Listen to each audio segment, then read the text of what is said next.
Hello guys, कैसे हो आप लोग। और प्रदीप गिरी एकेडमी पर आप सभी का स्वागत है। एलिमेंट ऑफ इलेक्ट्रॉनिक ये सब्जेक्ट आज हम पढ़ेंगे और ये डिप्लोमा का काफी टफ सब्जेक्ट माना जाता है। सेम 2 का एग्जाम क्लोज है, तो ये पूरा सब्जेक्ट इन डिटेल हम नहीं पढ़ेंगे, लेकिन वन शॉट पढ़ेंगे जो शॉर्ट क्वेश्चन एग्जाम में आएगा और सीधा यहां से क्वेश्चन आपके पेपर में आएगा। आप खाली पूरे वन शॉट को फॉलो करना। 5 मॉड्यूल है, 5 के 5 वीडियो आएंगे, वन शॉट के फॉर्मेट में रहेंगे। पूरे सिलेबस को एनालाइज किया, पूरे क्वेश्चंस को देखा, पीवाईक्यूज निकाले और फिर जाके ये वीडियो हम बना रहे हैं। फिर जाकर हम ये पूरा कंटेंट आपको दे रहे हैं। तो आप फर्स्ट मिनट से लेके आखिरी के एंड मिनट तक जुड़े रहना और हर एक चीज सीखना। एक एक चीज इंपॉर्टेंट है और एक एक चीज आपके लिए लाए हैं हम, तो ध्यान रखना। और प्रदीप गिरी एकेडमी पर आप सभी का स्वागत है। कमेंट करके जरूर बताना वीडियो कितना इंफॉर्मेटिव था आपके लिए, और हमें मोटिवेशन मिलता रहेगा नया वीडियो शूट करने का। तो स्टार्ट करते हैं एलिमेंट ऑफ इलेक्ट्रॉनिक का first module, components of electronics. Basic इससे ही पता चल रहा है हमें कि इसमें हम कुछ बहुत भारी चीज नहीं सीखेंगे। फ्रेशर बच्चे जो 10th से डिप्लोमा करने आते हैं उन सभी को एक्चुअली 9th-10th में हमें नहीं सिखाया जाता है। बेसिक चीजें पता होती है, रजिस्टर, डायोड, कैपेसिटर के बारे में। तो हम यहाँ पर जब ये चीजें देखते हैं तो हमें नहीं समझ में आता है, सर के ऊपर से जाता है। बट यहाँ पे सर के ऊपर से नहीं जाएगा, जीरो से हीरो बनाऊंगा और पेपर में आपको सीधे क्वेश्चन दिखेंगे यहाँ से। और इतना भी कर लिया, पूरा वन शॉट भी फॉलो कर लिया, तो 70 to 80% पूरा मार्क्स आपको आएगा। एक मार्क्स इधर का उधर नहीं होगा। हर एक चीज लाया हूं, आप पेन पेपर लेके बैठे रहना स्क्रीन के वो साइड, और आप हर एक चीज नोट डाउन करते रहना। मैं जो पढ़ा रहा हूं, जो बोल रहा हूं, नहीं समझ में आएगा तो वीडियो एक और बार देखना, ये यूट्यूब पर रहेगा आप सभी के लिए। और कमेंट करके जरूर बताना कैसा लगा वीडियो। तो हम स्टार्ट करते हैं।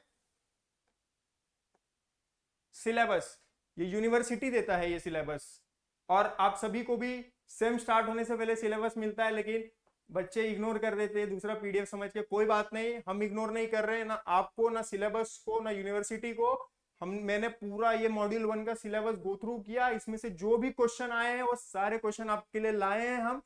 आप खाली ध्यान से एक एक पॉइंट में जो बोल रहा हूं वो सुनना, अच्छे से समझना, और जो ना समझ में नोट डाउन करना, और वापिस से जरूर देख लेना एक बार ये वीडियो। तो स्टार्ट करते हैं। सिलेबस है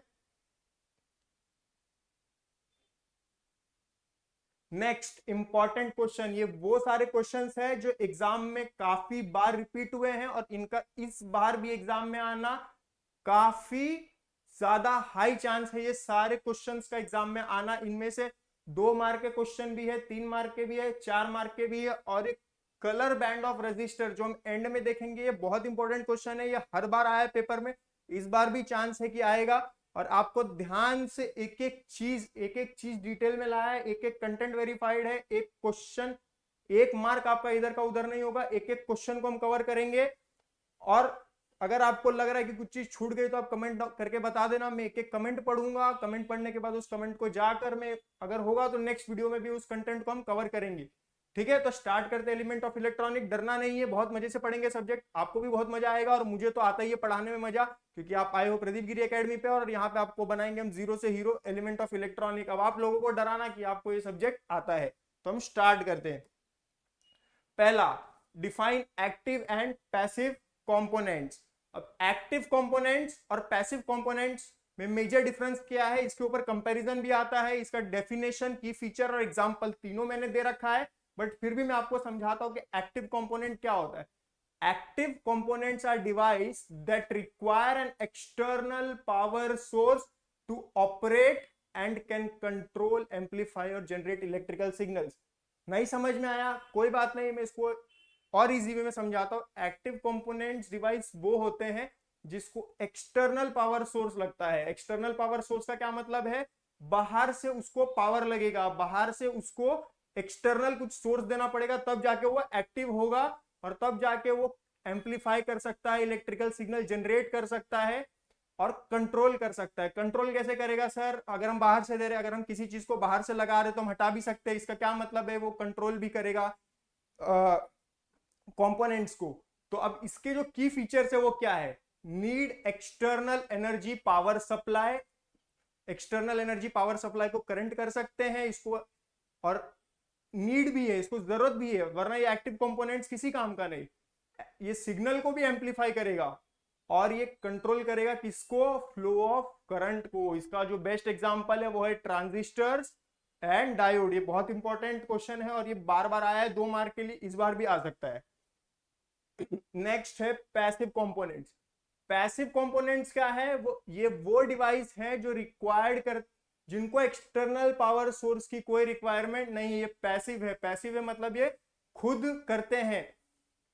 ये क्या कर सकते हैं, ये स्टोर करते हैं एनर्जी। इसका एग्जांपल कैपेसिटर होता है। इसको खाली इलेक्ट्रिक फील्ड यानी इलेक्ट्रिकल सर्किट में रखा जाता है, लेकिन इसको कोई एक्सटर्नल सोर्स की जरूरत नहीं है। ये सिर्फ एनर्जी स्टोर करेगा, खुद रखेगा, या एनर्जी रिलीज करेगा, लेकिन पास ऑन नहीं करेगा। इसको कोई एक्सटर्नल सोर्स की जरूरत नहीं है। इसका जो बेसिक डेफिनेशन है वो, passive components are device that do not require an external power source and cannot amplify signals, they only store, dissipate and release energy। वो रखते हैं या खो देते हैं या रिलीज कर देते हैं। की फीचर्स, अब इसको क्या है, इसका की फीचर्स क्या होंगे, उसको एक्टिव कंपोनेंट्स को एक्सटर्नल पावर सोर्स लग रहा था, लेकिन इसको एक्सटर्नल पावर सोर्स की नीड नहीं है। तो अगर इसको एक्सटर्नल पावर सोर्स नहीं दे रहे तो एम्पलीफाई करेगा सिग्नल, नहीं करेगा। ये क्या करेगा, सिर्फ रिस्पॉन्ड करेगा इलेक्ट्रिकल सिग्नल्स को। ये लेने की शक्ति रखता है, लेकिन ये पास ऑन या देता नहीं है, क्योंकि इसको पावर सप्लाई उतना देना है, इसको पावर सप्लाई चाहिए नहीं होता है। तो हम करते हैं, इसके एग्जांपल जो है वो क्या है, रजिस्टर एंड कैपेसिटर्स। अब हम आते हैं concept of unipolar and bipolar devices. ये भी एग्जाम में काफी बार रिपीटेड है, इसके भी आने के चांसेस हैं। अब हम देखते हैं कॉन्सेप्ट क्या है यूनिपोलर और बाइपोलर। यूनिपोलर और बाइपोलर पढ़ने से पहले आप सभी को ये तो पता होगा कि यूनिपोलर क्या होता है, बाइपोलर क्या होता है। नाम से पता चल रहा है यूनिपोलर मतलब सिंगल, बाइपोलर मतलब डबल। नहीं भी याद हो रहा है तो एग्जाम में अगर आए यूनिपोलर मतलब यूनिपोलर ऐसा डिवाइस है जिसमें सिंगल चीजें काम करेंगी, और बाइपोलर ऐसा डिवाइस है जो डबल चीजें काम करेगी। Unipolar device in which only one type of charge career participate in conduction. इसमें क्या है, इसमें one type of charge career, चाहे तो पॉजिटिव या नेगेटिव, यही चार्ज कैरियर पार्टिसिपेट करता है किसमें, कंडक्शन। इलेक्ट्रिक फील्ड में जो कंडक्शन होगा उसमें खाली एक ही चीज पार्टिसिपेट करेगा, उसको क्या बोलते हैं हम, यूनिपोलर डिवाइस। इसके एग्जांपल मॉसफेट, जेफेट। ये काफी अच्छा टॉपिक है, लेकिन अभी आपके सर के ऊपर से जाएगा, कोई बात नहीं, इसको भी हम इन डिटेल पढ़ेंगे, बट इसके एग्जांपल आपको याद रखना है। यूनिपोलर का डिवाइस का जो एग्जांपल है वो है मॉसफेट और एक है जेफेट। ये आपको अच्छे से याद रखना है, पेपर में आता है, काफी बार रिपीट होता है। और नहीं भी याद आया तो यूनिपोलर मतलब one type of charge career और बाइपोलर मतलब देखेंगे next. Working principle, current flow is controlled by an electric field. इसमें इसका जो वर्किंग प्रिंसिपल है क्या है, ये करंट फ्लो को कंट्रोल करता है किसमें, इलेक्ट्रिक फील्ड में। याद रखना, करंट कहां फ्लो करेगा, इलेक्ट्रिक फील्ड में करेगा। No direct injection of charge carrier from one region to another. इसमें कोई भी चार्ज कैरियर इंजेक्ट नहीं हो सकता है, कहीं से भी नहीं हो सकता है, क्योंकि ये यूनिपोलर है। इसका डायरेक्शन स्ट्रेट है, ये स्ट्रेट ली जाएगा, जिस डायरेक्शन में इसको मूव ऑन करना उसी डायरेक्शन में करेगा। तो इसमें हम कहीं से कोई भी दूसरा चार्ज कैरियर इंजेक्ट नहीं कर सकते। नेक्स्ट है the conduction depends on majority charge carrier. इसमें जो कंडक्शन है वो किससे डिपेंड करेगा, मेजॉरिटी चार्ज कैरियर। और ये यूनिपोलर है तो चाहे तो इसमें जो मेजॉरिटी जो पॉजिटिव होगा या फिर जो नेगेटिव होगा उसी पर ये मेजॉरिटीली कंडक्शन डिपेंड करेगा। एडवांटेजेस क्या है इसके एडवांटेजेस है, इसका इनपुट जो है वो हाई रहेगा। क्या रहेगा, हाई इंपीडेंस देगा। इसमें नॉइस, क्योंकि हम इंजेक्ट नहीं कर रहे कहीं से, किसी चीज को एड ऑन नहीं कर रहे, तो इसका जो नॉइस रहेगा वो कम रहेगा। और इसका स्विचिंग स्पीड क्या रहेगा, बहुत फास्ट होगा। तो यूनिपोलर डिवाइस आप सभी को क्लियर हो गया होगा, नहीं समझा होगा एक बार वापस वीडियो प्ले कर लेना और देख लेना। बाइपोलर डिवाइस, अब बाइपोलर डिवाइस क्या होता है, device in which both electrons and holes participate in conduction. Device, ऐसा डिवाइस जो इलेक्ट्रॉन और होल्स दोनों को कंडक्शन करेंगे तो ही वो बाइपोलर डिवाइस होगा। उसमें क्या था, वो यूनिपोलर में चाहे तो होल्स या फिर इलेक्ट्रॉन्स, ये दोनों में से ही कोई एक करेगा। अगर नहीं समझ में आ रहा है तो इलेक्ट्रॉन पे जो चार्ज होता है वो कौन सा चार्ज होता है, नेगेटिव। और जो होल्स पे जो चार्ज होता है वो कौन सा होता है, पॉजिटिव। बाइपोलर में ये दोनों कंडक्ट करेंगे तो ही वो बाइपोलर डिवाइस होगा। और इसका जो एग्जांपल है बीजेटी, उसका एग्जांपल क्या था? जेफेट। जेफेट और क्या था उसका एग्जांपल? कमेंट करना क्या था। ध्यान रखना, चीजों को नहीं समझ में आ रहा है वापस से आप देख सकते हो वीडियोस को, और आप वीडियो को आप वापस से देख सकते हो और नोट डाउन करो चीजों को, क्योंकि बहुत इंपॉर्टेंट चीजें हैं। नेक्स्ट, इसका वर्किंग प्रिंसिपल। इसका वर्किंग प्रिंसिपल क्या बताएगा? करंट फ्लो करेगा controlled by both types of charge career. उसमें सिंगल वे था तो सिंगल चार्ज कैरियर था, तो उसमें जो करंट फ्लो हो रहा था वो single. In BJT the emitter injects carrier into the base and both electrons continuous contribute to current. तो ये भी है इसका एक वर्किंग प्रिंसिपल। नहीं याद आ रहा है तो बेसिक डेफिनेशन और एग्जांपल याद रखना। और इसका एडवांटेज, उसका हाई इनपुट इंपीडेंस था, ये क्या करेगा? करंट हाई गेन करेगा, मतलब ये लेगा, और ये बेटर लिनियरिटी देगा, suitable for analog amplification. Analog amplification जो कम्युनिकेशन का सब्जेक्ट है उसके लिए भी ये बहुत सुटेबल होता है। नेक्स्ट, ये भी काफी बार एग्जाम में आया है, डायरेक्ट क्वेश्चंस भी आते हैं 2 मार्क के लिए। Draw the symbol of resistor, capacitor, inductor. इसके लिए मैंने ये डाल दिया है कैपेसिटर का ये डायग्राम, रेजिस्टर, इंडक्टर, ये बेसिक चीज है, आप सभी को आता होगा। ये इंडक्टर लूप फॉर्मेट में होता है, याद रखना। ये मैग्नेटिक फील्ड अराउंड अपने काम करता है, हम आगे नेक्स्ट स्लाइड में देखेंगे भी इसको। कैपेसिटर का डायग्राम स्ट्रेट यानी उल्टा, मतलब टी को रिवर्स मोड में रखोगे तो होता है, और ये रजिस्टर। तो ये सारी चीजें हैं, register, capacitor, inductor, symbol and specification, application. इसके ऐसे भी पूछ सकते हैं कैपेसिटर के एप्लीकेशंस बताइए 2 मार्क के लिए। रजिस्टर का डायग्राम पूछा गया है कि सिंबल बताइए रजिस्टर का क्या है, तो ये रजिस्टर, कैपेसिटर, इंडक्टर का सिंबल है। Next, capacitor. अब ये भी पूछा गया है कि draw capacitor and define capacitor, ऐसे भी पूछा गया है काफी सारे क्वेश्चंस। तो अब कैपेसिटर क्या होता है? कैपेसिटर का सिंबल तो हमने यहां देख लिया, यहां से नोट डाउन कर लेना, ये भी इंपॉर्टेंट है। और इसका जो अब ये डेफिनेशन, फंक्शंस क्या है, इसके एप्लीकेशंस भी पेपर में पूछे गए कि बताइए कैपेसिटर के 2 एप्लीकेशंस बताइए। तो कैपेसिटर क्या करता है? एनर्जी स्टोर करता है। एनर्जी स्टोर करता है मतलब इलेक्ट्रिक फील्ड में एनर्जी ये स्टोर करेगा अपने पास। दूसरा एप्लीकेशन बताइए, टाइमिंग सर्किट्स के लिए बहुत काम होता है, एनर्जी स्टोर करेगा, और टाइमिंग सर्किट्स के लिए भी ये बहुत काम आता है। फिल्टरिंग के लिए काम आता है, जो एनर्जी स्टोर करेगा, पास ऑन करेगा, इनको फिल्टर कर देता है ना वो। मैंने इसको 5 चीजें दी और इसने 3 चीजें ऑब्जॉर्व कर ली और 2 चीजें इसने पास ऑन की। इसका क्या मतलब है कि ये फिल्टर कर दिया, इसने 2 ही चीज पास ऑन की। तो मैं इसको 5 चीजें दे रहा हूं, लेकिन आउटपुट लेने वाला बोल रहा नहीं मेरे को 2 ही चीज चाहिए, तो 3 चीज अपने पास रख लेगा। तो ये इसका सबसे बड़ा एडवांटेज है या एप्लीकेशन है इसका। तो ये एप्लीकेशन ऑफ कैपेसिटर क्या है? Filtering and energy storage. और कपलिंग एंड डीकपलिंग सिग्नल्स के लिए भी ये काफी यूज होता है ये।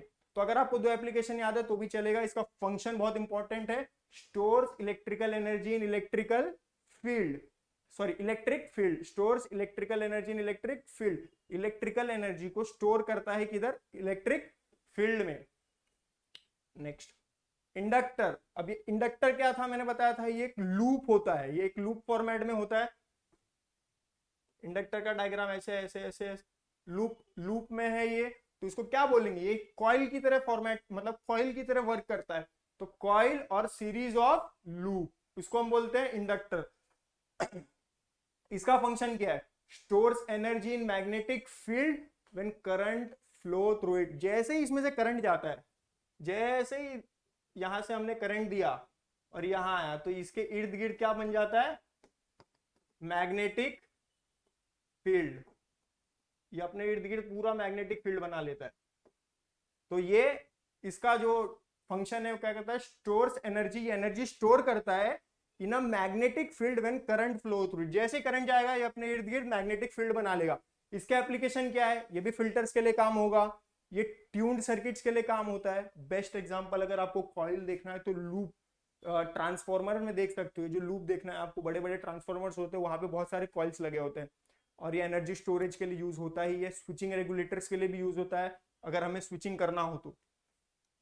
Next, register. अब ये रजिस्टर क्या करता है? रजिस्टर का अगर डायग्राम देखेंगे तो रजिस्टर का डायग्राम ऐसा होता है, ठीक है। वहां भी बनाया हुआ था और यहां भी मैंने बना दिया। अगर इसमें से करंट पास होगा तो क्या हो? अगर नहीं समझ में आ रहा है तो समझिए कि सीधा वायर है, और यहाँ पे रजिस्टर लगाया, यहाँ पे रजिस्टर नहीं लगाया, अगर मैंने यहां से करंट पास किया तो ये तो सीधा करंट चले गया, इसको कोई ऑपोजिशन किया नहीं, सीधा वायर पे चले गया। लेकिन यहाँ पे अगर मैंने रेजिस्टेंस लगा दिया तो करंट ऐसे ऐसे ऐसे एक पॉइंट आएगा, उसका सारा एनर्जी खत्म हो जाएगा और वो यहाँ तक पहुंच ही नहीं पाएगा। तो रेजिस्टर क्या करता है, अपोज करता है किसको, फ्लो ऑफ करंट को। ये रेजिस्टर का सबसे बड़ा काम है, यानी एडवांटेज है, फंक्शन है उसका। अगर कोई भी सर्किट में मेरे को करंट नहीं फ्लो कराना है, मैं वहां पे रेजिस्टर ऐड कर दूंगा तो क्या होगा, जो करंट आ रहा है वो करंट नहीं आएगा। और समझो करंट ही सर्किट में नहीं फ्लो कर रहा है तो ये और क्या करेगा, वोल्टेज ड्रॉप कर देगा, क्योंकि एक सर्किट में वोल्टेज ही नहीं रहेगा। अगर मैं एक एंड से वोल्टेज दे रहा हूं और आउटपुट में मेरे को सेम वोल्टेज चाहिए बट मैंने रजिस्टर ऐड कर दिया तो वोल्टेज ड्रॉप हो जाएगा, क्योंकि रजिस्टर करंट को फ्लो ही नहीं होने दे रहा है, उसको रजिस्ट कर रहा है। तो ये उसका फंक्शन है। अब इसके एप्लीकेशन क्या होंगे, जैसे मैंने बता दिया, वोल्टेज वाला एक्सप्लेनेशन दिया कि जैसे ही करंट दिया और वो अपोज कर रहा है तो इसको हम ऐसे भी बोल सकते हैं ये वोल्टेज को डिवाइड कर रहा है, ब्रेक कर रहा है। तो ये वोल्टेज डिवाइडर सर्किट्स में इसका एप्लीकेशन है, वोल्टेज डिवाइडर सर्किट में ये यूज होता है। करंट को क्या करेगा, लिमिट करेगा। करंट को क्या करेगा, ये लिमिट करेगा। बाइसिंग ट्रांजिस्टर, जो ट्रांजिस्टर्स होते हैं उनको बाइस करने में काफी मदद करता है। और एम्पलीफायर में इसको हम एज ए लोड रजिस्टर भी यूज करते हैं, हम देखेंगे आगे इसे। तो ये बेसिक रजिस्टर है इसका, इसे आपको एग्जाम में पूछ सकते हैं, define register and draw it's diagram and give its example. तो एग्जांपल भी मैंने दे दिया, रजिस्टर, फंक्शन, डेफिनेशन सब बता दिया। अब आपको खाली पेपर में ये जो मैं बता रहा हूं वो उसको लिख के आना है और पूरे नंबर लेके आने। नेक्स्ट, अब ये क्वेश्चन इतना इंपॉर्टेंट है, ये इतने बार आया है और ये क्वेश्चन अगर मतलब 100 नहीं 200% चांसेस है ये क्वेश्चन पेपर में आएगा। ये क्या है, sinusoidal signal, amplitude and peak to peak voltage. ये काफी बार रिपीट हुआ है, ये हमारा साइनोसाइडल सिग्नल। ये एग्जाम में पूछेगा कैसे, ड्रॉ साइनोसाइडल सिग्नल या स्केच या draw neat label sinusoidal signal, sketch neat label amplitude, peak to peak voltage, time period, ऐसे बोलेंगे। ड्रॉ करो और एम्पलीट्यूड बताओ, पीक टू पीक वोल्टेज बताओ, टाइम पीरियड बताओ। तो डायग्राम आपको अच्छे से ड्रॉ करना है और याद रखना एग्जाम में, एक साइन वेव है जिसका एम्पलीट्यूड ये है, पीक टू पीक वोल्टेज हम इसको बोलेंगे और इसको बोलेंगे, यानी नेगेटिव साइकिल का पीक टू पीक वोल्टेज ये है और पॉजिटिव हाफ साइकिल का पीक वोल्टेज ये है। अगर हम यहां से एक स्ट्रेट लाइन ड्रॉ करें तो ये हाफ साइकिल हो गया और ये अनदर हाफ साइकिल हो गया, इसको हम पॉजिटिव हाफ साइकिल बोलेंगे और इसको हम नेगेटिव हाफ साइकिल बोलेंगे। तो इसका डेफिनेशन भी मैंने लाया है, आप देखना, वो डेफिनेशन बहुत बार रिपीट हुआ है एग्जाम में और काफी बार पूछते हैं। और टाइम पीरियड, टाइम पीरियड क्या होता है, कंप्लीट साइकिल, मतलब ये एंड से जहां शुरू हुआ और जहां खत्म हुआ, यहां से सिग्नल ट्रांसमिट हुआ और यहाँ पे सिग्नल अब्सॉर्ब हुआ या यहाँ पर सिग्नल टर्मिनेट हुआ। तो ये क्या, ये कौन से टाइम पे स्टार्ट हुआ और कौन से टाइम पे खत्म हुआ, ये टाइम पीरियड, यानी कंप्लीट साइकिल जो एक एंड से स्टार्ट हो रहा है एक एंड पे खत्म हो रहा है उसको हम बोलते हैं टाइम पीरियड। तो ये डायग्राम काफी इंपॉर्टेंट है और काफी बार पूछा गया है। तो ये क्वेश्चन साइनोसाइडल सिग्नल का काफी बार रिपीट हुआ है, काफी अच्छे से इसको पेपर में आएगा, अच्छे से ड्रॉ कर देना। अगर आपको नहीं याद है peak to peak voltage, time period, आप एग्जाम में ड्रॉ करके आओगे तो भी आपको मार्क्स मिलेंगे। नेक्स्ट, अभी मैंने डायग्राम दिखाया, इसमें जो डेफिनेशन पूछे गए पेपर में काफी बार, define amplitude, cycle, time period, wavelength, peak to peak voltage, 2 mark के लिए भी पूछे जाते हैं, 4 मार्क के लिए भी पूछे जाते हैं, इवन 6 मार्क के लिए भी कई बार पूछे गए। डायग्राम भी बताइए आप उसमें पॉइंट आउट करके बताइए एम्पलीट्यूड कहाँ है, पीक टू पीक वोल्टेज का, और डिफाइन भी कीजिए। तो अब हम basic amplitude, cycle, time period, wavelength and peak to peak voltage हम पढ़ चुके हैं कॉलेज में, जो 11th-12th करके डिप्लोमा में है वो कॉलेज में पढ़ चुके हैं, नहीं तो 9th-10th में भी हमने पढ़ा है। तो इसमें कोई बहुत ज्यादा रॉकेट साइंस है नहीं, बहुत सिंपल चीज है। अब आप देखिए एम्पलीट्यूड क्या होता है, amplitude is the maximum value of positive और नेगेटिव हाफ साइकिल। एम्पलीट्यूड क्या है, पॉजिटिव हाफ साइकिल और negative half cycle, positive half cycle और नेगेटिव हाफ साइकिल का मैक्सिमम वैल्यू यानी पीक वैल्यू, इसका पीक वैल्यू और इसका पीक वैल्यू, उसको हम बोलते हैं एम्पलीट्यूड। लेकिन पेपर में ऐसे नहीं लिख के आना है, पेपर में ऐसे लिख के आना है जो यहाँ पे दिया है। क्या दिया है, amplitude is the maximum value of positive और negative half cycle of alternate current. वो अल्टरनेट करंट है, साइनोसाइडल वेव एसी वेव होता है वो, तो अल्टरनेट करंट होता है। तो एम्पलीट्यूड का डेफिनेशन हो गया क्लियर। अब हम आते हैं साइकिल। साइकिल का डेफिनेशन क्या है, साइकिल हम चलाते बचपन में, याद है कि नहीं कैसे चलाते, तो एक टायर आगे घूमता है, एक टायर पीछे घूमता है। इसका क्या मतलब हम समझ रहे हैं? अगर हम एक टायर निकाल देंगे तो हमारी साइकिल आधी ही है, दोनों आगे का टायर निकाल दिया तो भी मेरी साइकिल आधी है। तो इसका क्या मतलब है? Cycle is a one complete set of positive and negative value of alternate current. Cycle कैसा है? साइकिल क्या है? एक complete half cycle of positive, बताया था ना हाफ साइकिल। ये सेक्शन हाफ साइकिल है, ये सेक्शन हाफ साइकिल है, दोनों को मिला के ये पूरा कंप्लीट साइकिल हो रहा है। तो पॉजिटिव साइड का हाफ साइकिल और नेगेटिव साइड का हाफ साइकिल, ये दोनों को मिला के जो साइकिल बन रहा है उसे हम बोलते हैं हमारा साइकिल। फिर हम आते हैं टाइम पीरियड पे। टाइम पीरियड तो बता दिया मैंने, इसका डेफिनेशन सिमिलर ही है साइकिल से, लेकिन अगर पूछा जाए तो भी इसको डिफाइन करना है अच्छे से। Time period is the time taken to complete one full cycle. Time taken to complete one full cycle, वो टाइम पीरियड है। अब हम आते हैं वेवलेंथ। ये थोड़ा सा गड़बड़ हो गया है, वेवलेंथ को डिनोट हम लैम्बडा से करते हैं, ये यहाँ पे से थोड़ा एडिट होना चाहिए था। तो ये वेवलेंथ यानी लैम्बडा पढ़ा है हमने, ऑप्टिक्स में पढ़ा होगा, रिफ्रैक्शन में पढ़ा होगा, रिफ्लेक्शन ऑफ लाइट में पढ़ा होगा। वेवलेंथ क्या होता है? वेवलेंथ नाम से ही पता चल रहा है, वेवलेंथ यानी वेव का length. Wavelength is distance travelled by a wave in one complete cycle. कभी कभी टीचर मार्क्स काट लेती है, यहाँ पे ध्यान देना, ये रेड से मैं रिमार्क कर देता हूं, अ वेव बोला है, बाय वेव नहीं, स्टेटमेंट मतलब चेंज हो जाएगा। Wavelength is a distance travelled by a wave in one complete cycle. ये डेफिनेशंस काफी शॉर्ट है, स्वीट है, आपको दिमाग में रहेंगे आपके। एक बार में नहीं याद होगा, नोटबुक में नोट डाउन कर लेना, इसको वापिस से रिवाइज करना। रिवीजन जितना इंपॉर्टेंट पढ़ाई करना है उतना ही इंपॉर्टेंट रिवीजन करना है। पढ़ के जाओगे, रिवीजन नहीं करोगे तो भी एग्जाम में कम मार्क्स आएंगे, चीजें याद नहीं रहेगी तो लिख नहीं पाओगे। तो याद रखना तो याद रखना रिवीजन करना बहुत इंपॉर्टेंट है। नहीं समझ में आ रहा है, वन शॉट है, हार्डली 30-35 मिनट्स का वीडियो होगा, एक बार 2x की स्पीड में देख लेना, 15 मिनट में तुम्हारा पूरा मॉड्यूल 1 कवर हो जाएगा।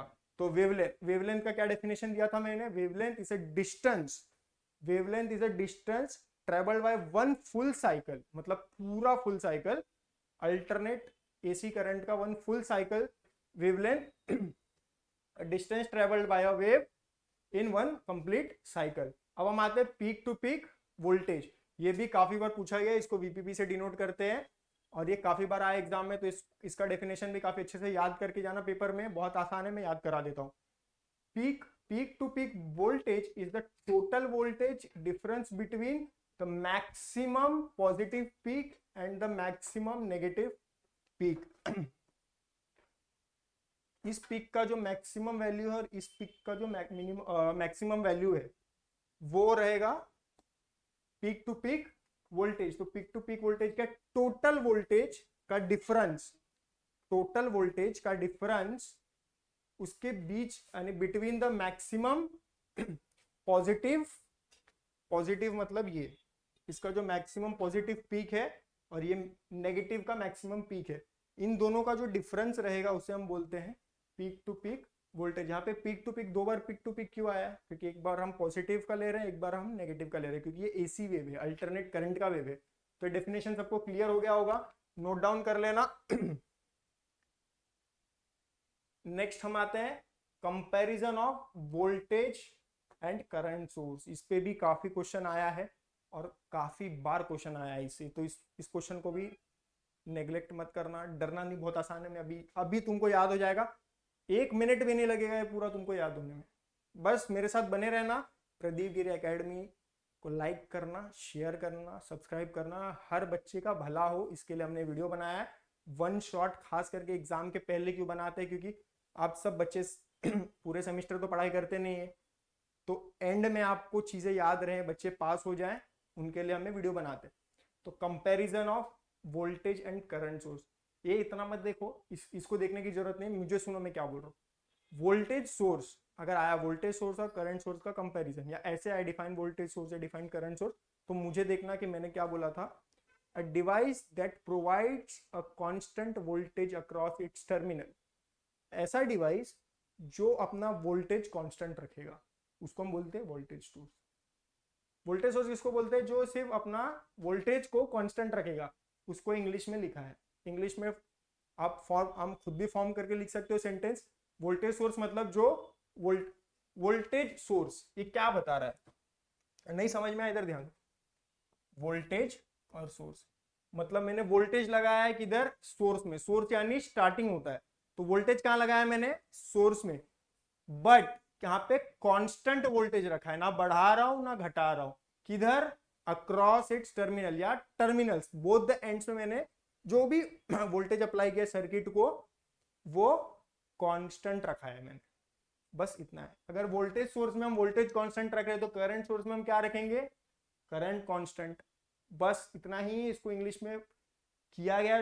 टफ लगेगा लेकिन अब मैंने समझा दिया तो तुम्हें काफी आसान लगेगा, रीड करना। A device that provides a constant इधर वोल्टेज नहीं आएगा था, सॉरी, कांस्टेंट करंट सोर्स आएगा, constant current across its terminal regardless of the current drawn by the load. तो ये ध्यान रखना।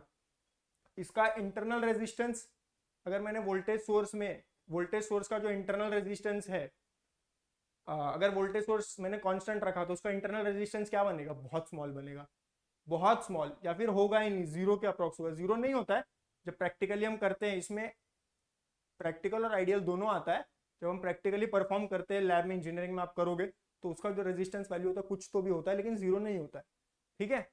तो इस, लेकिन हम पढ़ रहे हैं तो याद रखना इंटरनल रेजिस्टेंस वोल्टेज सोर्स का क्या होता है, वो जीरो होता है। वोल्टेज हटाकर करंट कर लेना याद से। Internal resistance of current source, अगर इसका जीरो हो रहा है तो इसका इनफाइनाइट होगा, याद रखना। करंट सोर्स का इंटरनल रेजिस्टेंस क्या होगा, इनफाइनाइट होगा। अगर आप एक सेक्शन भी याद कर लोगे तो इसके अकॉर्डिंग आप ये सेक्शन लिख सकते हो कंपैरिजन में, ठीक है।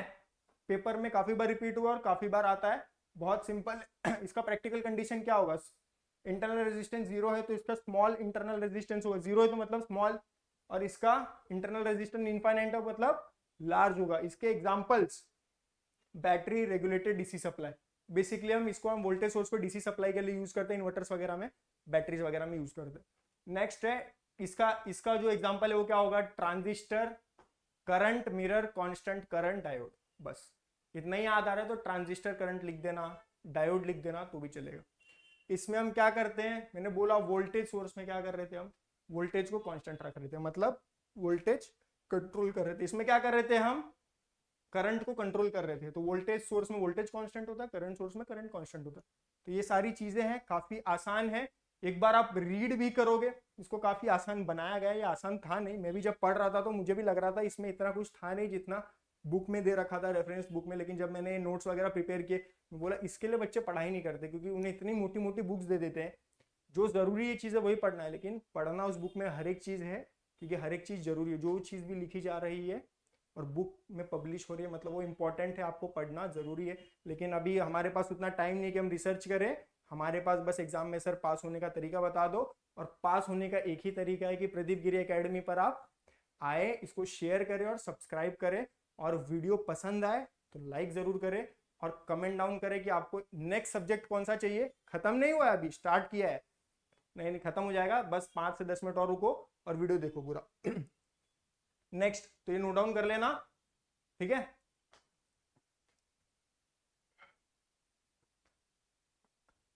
इसमें कुछ छूटा तो नहीं। अब हम आते हैं सर्किट डायग्राम। इसका सर्किट डायग्राम भी बहुत इंपॉर्टेंट है। आपको तो मैंने उधर समझा दिया वोल्टेज सोर्स और करंट सोर्स में क्या होता है। सर वोल्टेज सोर्स में ना बस वोल्टेज कांस्टेंट होता है, करंट सोर्स में करंट कांस्टेंट होता है, बस इतना दिमाग में रखना। वोल्टेज सोर्स आया तो वोल्टेज कांस्टेंट रहेगा, करंट सोर्स आया तो करंट कांस्टेंट रहेगा, बस इसको दिमाग में रखना। नहीं भी रखा है तो मेरी बात को एक बार और रिपीट में 2x में सुन लेना, आपको याद हो जाएगा। तो ये वोल्टेज सोर्स का, आइडियल वोल्टेज सोर्स का डायग्राम है, और ये प्रैक्टिकल वोल्टेज सोर्स का डायग्राम। ये करंट यानी आइडियल करंट सोर्स और प्रैक्टिकल करंट सोर्स, इसमें दो पार्ट होते हैं, आइडियल और प्रैक्टिकल, और इसमें भी। तो अब हम इसमें देखेंगे ये वोल्टेज सोर्स का डायग्राम। ये क्या है, लोड रेजिस्टेंस। इसका काम क्या है अभी बताता हूँ। सर्किट थोड़ा कॉम्प्लेक्स लग रहा होगा, लेकिन कॉम्प्लेक्स है नहीं, अभी तुमको समझ में आएगा। ये हमारा है voltage source. Voltage source circle V और दो टर्मिनल्स बनाए गए, एक एंड से पॉजिटिव एक एंड से नेगेटिव कनेक्ट है। अगर मैं मानूं, इधर देखना, अगर मैं इसको बनाऊं 5 वोल्ट कंसिडर करते, और इसको मैं 50 करूं, तो सर्किट तो जैसे बिहेव करता है सर्किट, वोल्टेज भी है, रेजिस्टेंस भी है, तो जैसे सर्किट बिहेव करेगा तो बिहेव करेगा। लेकिन अगर मैं इसको 500 कर दूं तो इसको कुछ फर्क पड़ेगा? पड़ेगा? नहीं पड़ेगा। क्यों नहीं पड़ेगा? क्योंकि सर मैंने बताया था वोल्टेज सोर्स में वोल्टेज कांस्टेंट होता है, मतलब ये फिक्स है, ये चेंज होगा नहीं। 500 ले लो, 5000 ले लो, या आपको जितना लेना उतना ले लो, लेकिन इसको फर्क नहीं पड़ेगा क्योंकि वोल्टेज कांस्टेंट होता है। सेम चीज प्रैक्टिकल वोल्टेज सोर्स में भी होता है। तो वोल्टेज सोर्स हो गया क्लियर। अगर ये फिनोमिना मैंने इधर लगाया 5000 और 5 वोल्ट, इस 5000 हो या 50000 हो, इसको फर्क नहीं पड़ रहा है, तो सेम इधर आता है। अगर मैं इधर 5 एम्पियर का करंट लूं और इसको मैं 500 रखूं, तो जैसे सर्किट बिहेव कर रहा था वैसे करेगा ही, उसमें कोई चेंजेस नहीं है। लेकिन अगर मैं इसको 10 और बढ़ा दूं, 5000 कर दूं, तो इसको पड़ेगा? नहीं पड़ेगा सर, क्योंकि करंट सोर्स में जो कांस्टेंट था वो क्या था? करंट। तो आपको ये चीजें ध्यान रखना है, एग्जाम में आता है draw circuit diagram of voltage source, draw circuit diagram of current source. कुछ नहीं बनाना है, एक रजिस्टर बनाना है, वोल्टेज वी प्लस माइनस देना। याद रखना। अब इसमें कंफ्यूजन कहाँ होता है बच्चों, कितने बच्चे क्या करते हैं, करंट सोर्स का पूछा है डायग्राम, पूरा डायग्राम बनाएंगे, इधर वी बना देंगे। कुछ बच्चों को देखता हूँ वोल्टेज सोर्स का डायग्राम पूछे तो यहाँ वी की जगह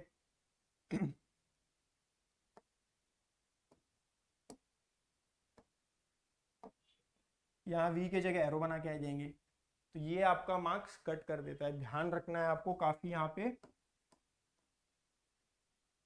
आपको काफी ध्यान रखना है चीजों का। यहाँ पर वोल्टेज सोर्स में आपको वी बनाना है, वोल्टेज का वी याद रखना, यहाँ पे वी बनाना है, एरो नहीं बनाना है। और करंट को हम किससे डिनोट करते हैं? आई से। ठीक है, तो स्मॉल आई याद रखना, बड़ा आई याद रखोगे तो कंफ्यूज हो जाओगे। स्मॉल आई याद रखना, आई को एरो बना, आई को एरो बना देना। ठीक है, आई को एरो बनाना है। तो करंट सोर्स डिनोट आई से होता है और ये वी से होता है, तो इस पर काफी ध्यान रखना है। वी को आई नहीं बनाना है और वी को एरो नहीं बनाना है और एरो को वी नहीं बनाना है, काफी ध्यान रखना है आपको। और ये काफी बार आया है पेपर में, आप एक बार इसको अच्छे से ड्रॉ कर लेना। और डायग्राम बच्चे डायग्राम गलती कर देते हैं। जब मैं भी इंजीनियरिंग पढ़ाई करता था तो ये हो गया एक लीनियर इंटीग्रेटेड सर्किट होता है, उसमें पूरा डायग्राम ही होता है और कंफ्यूजन होता है। Half wave rectifier, full wave rectifier, bridge rectifier, oscillator, RCLC, ये सब पढ़ते थे तो डायग्राम भूल जाते थे। तो मैं क्या करता था, अब ये डायग्राम कैसे याद रहेगा? डायग्राम बेसिकली कैसे याद रहेगा, एक बार अब आप अभी बना लो। अब जब रिवीजन करोगे एग्जाम के पहले तब बनाना, एक बार रात को सोने से पहले बनाना। ज़्यादा टाइम नहीं लगता है, लेकिन वो मेहनत याद रखना, नहीं करोगे तो एग्जाम में रॉन्ग करके आ जाओगे। और एग्जाम में पूरा मार्क्स लेना है तो उसमें रात को एक बार बनाना, सुबह उठोगे तभी बनाना। और पेपर से पहले अगर 5-10 मिनट मिल रहा है, डायग्राम बनाने नहीं जाता, रफली बनाना, ऐसा नहीं कि पूरा सजावट करना है। रफली तुम्हें पता हो कि कैसे। रात को बनाने के जब मैं सुबह उठता था तो मैं देख के नहीं बनाता था, सुबह में देखता था वोल्टेज सोर्स, चलो वोल्टेज सोर्स का डायग्राम बनाता। अगर मैं वहां पे कुछ गलती कर रहा और फिर मैं जब देखता था तो मुझे याद रहता था कि मैंने क्या गलती की है। तो 3 से 4 बार अगर आप कोई भी डायग्राम बना लेते हो, कितना बड़ा भी सर्किट बना लेते हो, आपको पूरा का पूरा याद रहेगा, कहीं नहीं जाएगा, आपके दिमाग में और आपके पेपर में याद आएगा। और पेपर के पहले जब मैं भी पेपर देने जाता था तो पढ़ के जाता था, लास्ट मोमेंट तक मैं पढ़ाई करता था। पेपर देने का तो ऐसा लगता है मैं पूरा आंसर भूल गया हूँ, लेकिन जैसे क्वेश्चन आता था तो मुझे याद आता था। तो ये बहुत अच्छा सिम्टम्स है कि आपको ऐसा लग रहा है कि आप आंसर भूल गए हो, तो आप पूरा पेपर लिखोगे। और किसी को लग रहा है कि नहीं मुझे सब याद है, तो कुछ ना कुछ गड़बड़ करेगा। अहंकार नहीं होना चाहिए, ठीक है। तो ये वोल्टेज सोर्स और करंट सोर्स का डायग्राम हो गया, सर्किट डायग्राम हो गया। अब नेक्स्ट आते हैं, अब वही वोल्टेज एंड करंट सोर्स का ideal and non ideal condition मैंने उधर डायग्राम दिखा दिया था। अब यहाँ पर हम इसे रीड कर लेते हैं एक बार, आता नहीं है पेपर में लेकिन आ गया तो हमें छोड़ना नहीं है, ठीक है। तो ये भी उतना ही इंपॉर्टेंट है जितना वो है। तो वही वोल्टेज सोर्स का इसमें डेफिनेशन है, a device that maintain fixed voltage. Fixed की जगह आप कांस्टेंट बोलो तो भी चलेगा, तो एज सच कोई प्रॉब्लम नहीं है। Fixed voltage across its terminal, बस इतना याद रखना है। इसके दो टाइप होते हैं वोल्टेज सोर्स से वोल्टेज सोर्स के, आइडियल वोल्टेज सोर्स और नॉन आइडियल वोल्टेज सोर्स। तो आइडियल वोल्टेज सोर्स में क्या होता है, provide constant voltage no matter how much current flow. लिख दिया, इंग्लिश चैट करते वैसे लैंग्वेज में लिख दिया है। कितना भी करंट जाने तो मैं वोल्टेज तो कांस्टेंट ही रहेगा आइडियल वोल्टेज सोर्स में। इसका इंटरनल रेजिस्टेंस 0 ओम होता है, याद रखना। और नॉन आइडियल वोल्टेज सोर्स में क्या होता है, मैंने बोला था जब हम प्रैक्टिकली करेंगे तो उसमें थोड़ा सा इंटरनल रेजिस्टेंस मिलता ही है। तो इसका जो has small internal resistance in non ideal voltage source, ठीक है। आउटपुट वोल्टेज ड्रॉप होता है slightly when load current increases. वहां पे कांस्टेंट बोला था, लेकिन थोड़ा सा वोल्टेज इंक्रीज होता ही है, रेजिस्टेंस मिलेगा तो वोल्टेज इंक्रीज होगा ही, तो ऐसा लिखना है। लेकिन पेपर में आया नॉन आइडियल वोल्टेज सोर्स क्या है, तो आपको अच्छे से याद रहना चाहिए। इसका बेस्ट एग्जांपल बैटरीज बताया था, पावर सप्लायर्स बताया था। तो यही सब चीजें हैं, कुछ ज्यादा रॉकेट साइंस नहीं है, इसको भी पढ़ लेना, आ सकता है पेपर में, और आया भी है शायद, आया है शायद, नहीं आया है, बोलूंगा नहीं आया तो तुम लोग छोड़ दोगे, इससे अच्छा आया है पढ़ के जाना, और ज्यादा टाइम नहीं लगेगा। मैंने वही चीजें रिपीट कर रहा हूँ, जैसे बोला था करंट सोर्स में क्या होता है, फिक्स्ड करंट, वहां पे वोल्टेज लिखा है तो उसको कट डाउन कर लेना, फिक्स्ड करंट। तो ये fixed current through it's terminal regardless of the voltage across them. इतना नहीं खाली याद रखना, करंट फिक्स रहता है, करंट कांस्टेंट रहता है। अब आइडियल करंट सोर्स में क्या होता है, provide constant current independent load voltage, internal resistance इसका क्या होता है, इनफाइनाइट होता है। सेम चीजें जो हमने कंपैरिजन में पढ़ी थी। और एग्जांपल याद रहेगा तो दे देना, थ्योरेटिकल करंट जनरेटर, ये सब बहुत अच्छे से मैंने बुक से निकाला, ये इधर उधर नहीं था, देख लेना, गूगल करोगे तो भी शायद नहीं मिलेगा, लेकिन मैंने एक एक चीज़ को ढूंढ के रखा था बुक से। जब मैं खुद पढ़ाई करता था ये सब चीज़ें, तो मैं एक एक नोट्स बनाता था। खुद का नोट्स बनाना बहुत जरूरी है। आपके नोट्स कितनों के फायदेमंद हो जाते हैं, कितने बच्चे पढ़ते हैं आपको भी नहीं पता होता है। तो आज काम आ रहा है प्रदीप गिरी अकेडमी पे। वीडियो को लाइक जरूर करना, पसंद आया हो तो, नहीं पसंद आया तो भी लाइक करना, शेयर करना, सब्सक्राइब भी करना, ठीक है।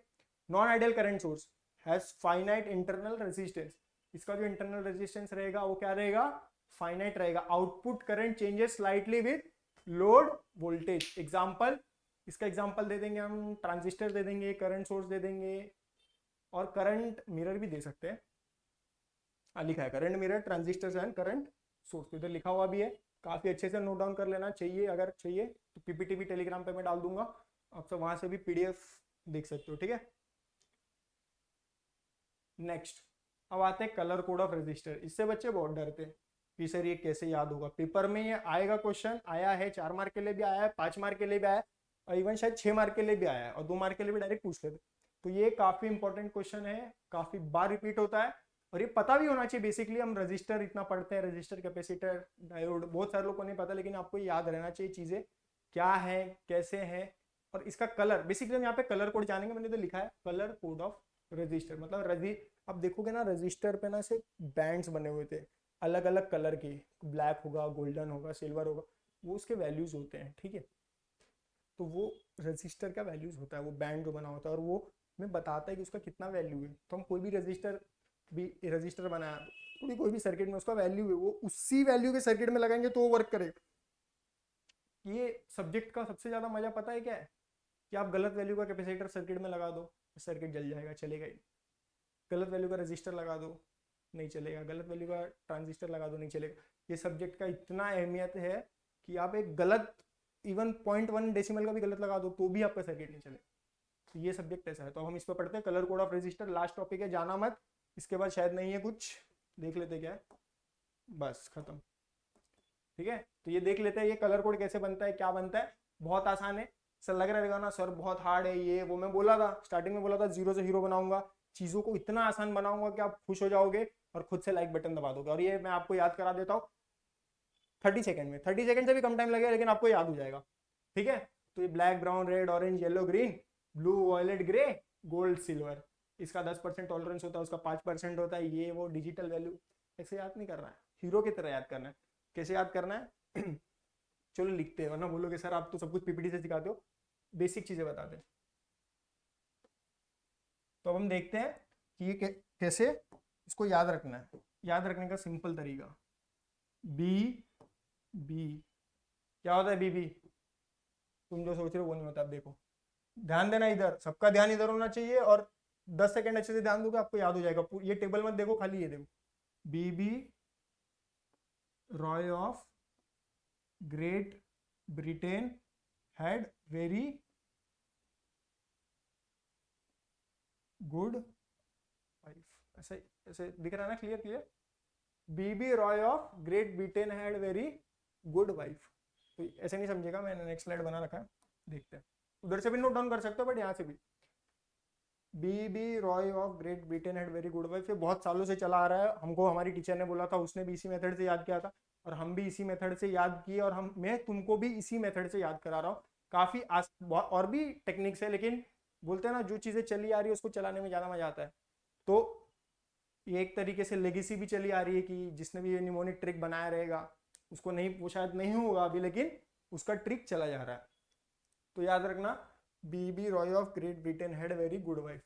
बी ब्लैक के लिए स्टैंड आउट करता है, यहां पर देख लेते हैं। B B B B B Roy of Great Britain had very good wife. Wife तक ही नहीं रुकना है, वाइफ पे आके सब रुक जाते हैं, लेकिन वाइफ तक तुमको नहीं रुकना है। वाइफ को सबसे ज्यादा क्या पसंद होता है? Gold, silver and no.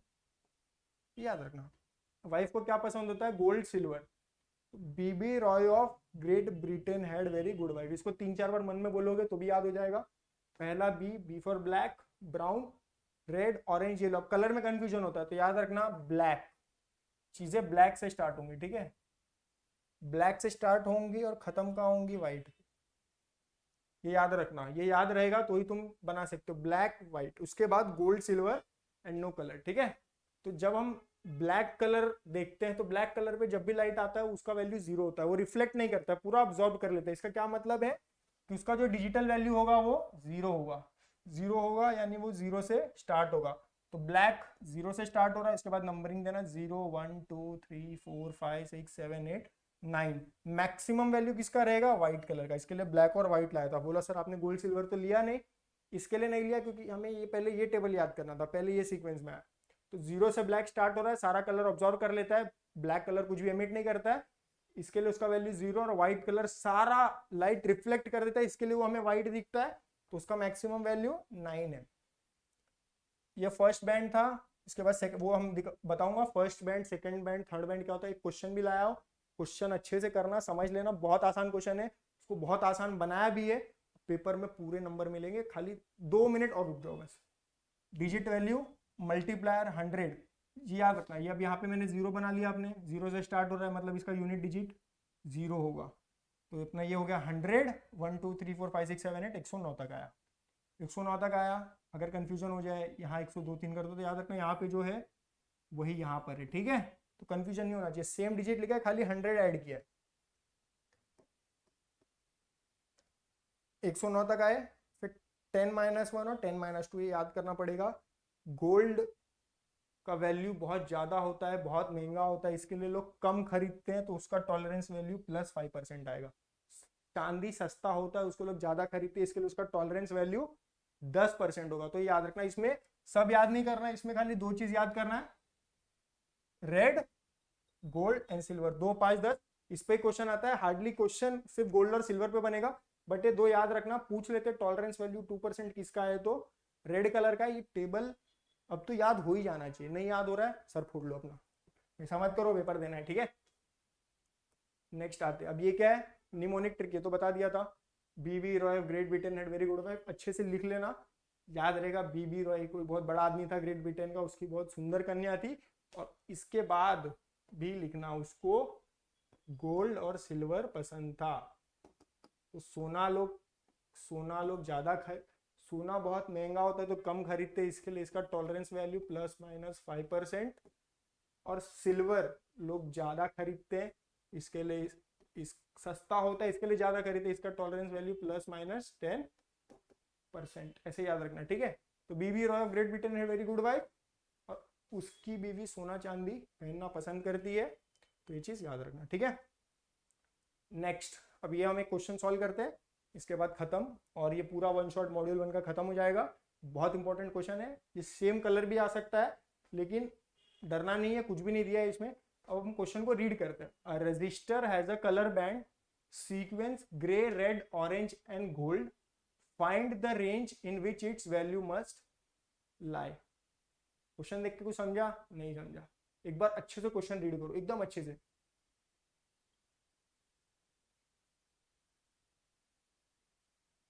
Read किया? क्वेश्चन में थोड़ा कॉम्प्लेक्स बनाएंगे, इसको और बड़ा बनाएंगे, लेकिन डरना नहीं है, तुम ये सब चीज कुछ मत पढ़ना। पढ़ने वाली चीज खाली ये है जो मैं बता रहा हूं। कितने कलर दिए? 4 कलर देने होने चाहिए, 3 भी देते, लेकिन 4 से ज्यादा नहीं देंगे तुम्हें, 3 या 4 देंगे, और 4 ही होना चाहिए पेपर में। बट तुम देख लो, register as a colour sequence, इसे कुछ मतलब नहीं है, खाली रजिस्टर कलर बैंड देख लेना और इसमें रेंज पूछा जाए, क्या पूछा है वो भी याद रखना। ठीक है, तो अब हम इसको करते हैं सॉल्व। कैसे, क्या क्या कौन सा कलर बोला है? Grey, grey, red, orange and gold. अब गोल्ड बोला था, क्या था? गोल्ड बहुत महंगा होता है, लोग बहुत कम खरीदते हैं, इसके लिए कम मतलब इसका टॉलरेंस वैल्यू प्लस माइनस कितना, 10%, कम खरीदते हैं 5%। अगर इधर सिल्वर होता तो क्या क्या डालते हम? अगर इधर सिल्वर होता तो क्या डालते सर? इधर सिल्वर होता तो 10 डालते, लेकिन अब हम यहाँ पे गोल्ड पूछा तो हम सिर्फ प्लस माइनस 5% देखेंगे। ठीक है, अब हम ग्रे का वैल्यू टेबल में देखते हैं। ग्रे का वैल्यू टेबल में देखते हैं, मुझे तो याद है 2 होता है। क्या है ग्रे का वैल्यू? 8। रेड का वैल्यू 2 होता है, सॉरी। तो ग्रे का वैल्यू क्या है? क्या है? 8। रेड का वैल्यू क्या है सर? 2। अच्छे से देखना, ये स्टेप बहुत इंपॉर्टेंट है, यहीं पे बच्चे गलती करते हैं। कलर कोड क्यों याद रखना, अब तुम्हें समझ में आ रहा होगा क्यों। ग्रे का जो नंबरिंग था डिजिट वो 8 था, और रेड का था अपना रहा 2, और ऑरेंज का था हमारा 10⁻²। कितना था 10⁻²? ये कैसे निकालना है, देखो बताता हूँ। ऑरेंज 103, क्या है? 103। जितना भी इधर वैल्यू है यूनिट डिजिट पे, ये इसके पावर में आ जाता है। क्या आ जाता है? पावर में। 10⁻3। अब यहाँ पे अच्छे से ध्यान देना, अभी मैं क्या कर रहा हूँ। ये 8 single band, red double band, orange triple band और गोल्ड 5%, इसको हमने लिख दिया। इसको अब कुछ करने की जरूरत नहीं। यहाँ पे अब हमें क्या करना है, ये डिजिट और ये डिजिट को जोड़ देना है। क्या करना है? जोड़ देना। क्या बन जाएगा ये? 82। क्या बन गया ये? 82। तो ध्यान रखना है, पहले दोनों बैंड के वैल्यू को हमें जोड़ देना है, 82। अब ये थर्ड बैंड, जहां जब भी स्टार्ट करेंगे हम थर्ड बैंड, याद रखना जब भी हम थर्ड बैंड स्टार्ट करेंगे ना, थर्ड बैंड ये एज अ मल्टीप्लायर एक्ट करता है। क्या करता है? As a multiplier. तो 82 इंटू 10⁻3। 82, अच्छे से रेड में लिख देते इसको,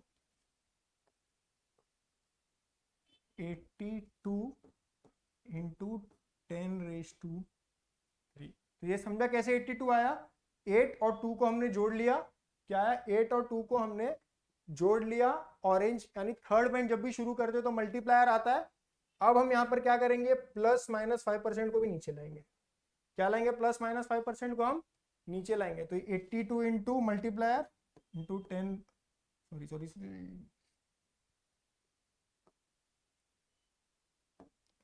प्लस माइनस 5%, ऐसा भी पेपर में आता है क्वेश्चन। ठीक है, तो ये कन्वर्जन याद रखना, ग्रे, रेड, ऑरेंज और गोल्ड।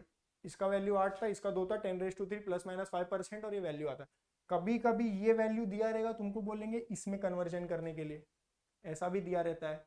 रेंज भी पूछते हैं, तो रेंज पूछेंगे तो अब हम क्या करेंगे, यहाँ पे रेंज निकालने के लिए 82 into 10⁻3 into plus minus 5% divide by 100।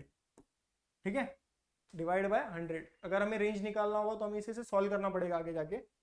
तो बराबर लग नहीं रहा, थोड़ा हैंड राइटिंग का गड़बड़ है, ठीक है कोई बात। 82 इंटू 10⁻3, इसको सॉल्व करेंगे तो आई थिंक मेरे को लग रहा है वैल्यू जो आएगा वो 4.11 के अराउंड आना चाहिए, या फिर इसको अगर हम कंपेयर करेंगे तो 4.10 आना चाहिए।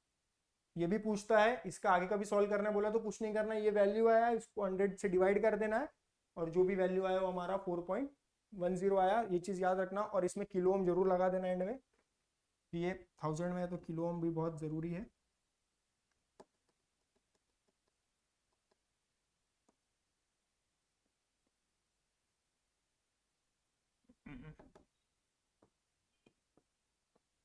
ठीक है, तो ये सारी चीजें थी, और ये भी काफी याद हो गया रहेगा। इसके 2-3 क्वेश्चंस चाहिए तो मैं डाल दूंगा, प्रैक्टिस कर लेना। इतना भी समझ में आए पेपर में कर लोगे। तो टेबल क्यों याद करना जरूरी था, और ये टेबल पे क्वेश्चन आता है, इसको नेग्लेक्ट, इस टॉपिक को गलती से भी नेग्लेक्ट मत करना है। क्वेश्चन पेपर में काफी बार आया है और आएगा पेपर में, तो उसको अच्छे से याद कराने का टेक्निक भी लाया, ट्रिक भी लाया, और याद होगा तुम्हें, कोशिश करना, ठीक है। और एक क्वेश्चन आता है पेपर में, याद रखना। तो ठीक है, हम खत्म करते हैं फिर यहाँ पे। और कमेंट में ये जरूर बताना कि नेक्स्ट सब्जेक्ट कौन सा चाहिए, फिर उसके हिसाब से हम प्रिपरेशन करेंगे और फिर उसका भी वन शॉट लाएंगे। लेकिन एलिमेंट्स ऑफ इलेक्ट्रॉनिक का आपको पूरा वन शॉट मिलेगा 5 के 5 मॉड्यूल का। डरना नहीं, सब्जेक्ट को मजे से पढ़ना है, स्ट्रेस लेके पढ़ोगे तब भी कम नंबर आएंगे, इन मजे से पढ़ोगे तो ज़्यादा नंबर आएंगे। और मजे से क्यों पढ़ना है, क्योंकि आप प्रदीप गिरी एकेडमी चैनल पर हो, और इस चैनल पर चीज़ों को बनाया जाता है आसान, किसके लिए, तुम्हारे लिए, ठीक है। तो जय हिंद दोस्तों, बाद में मिलते हैं।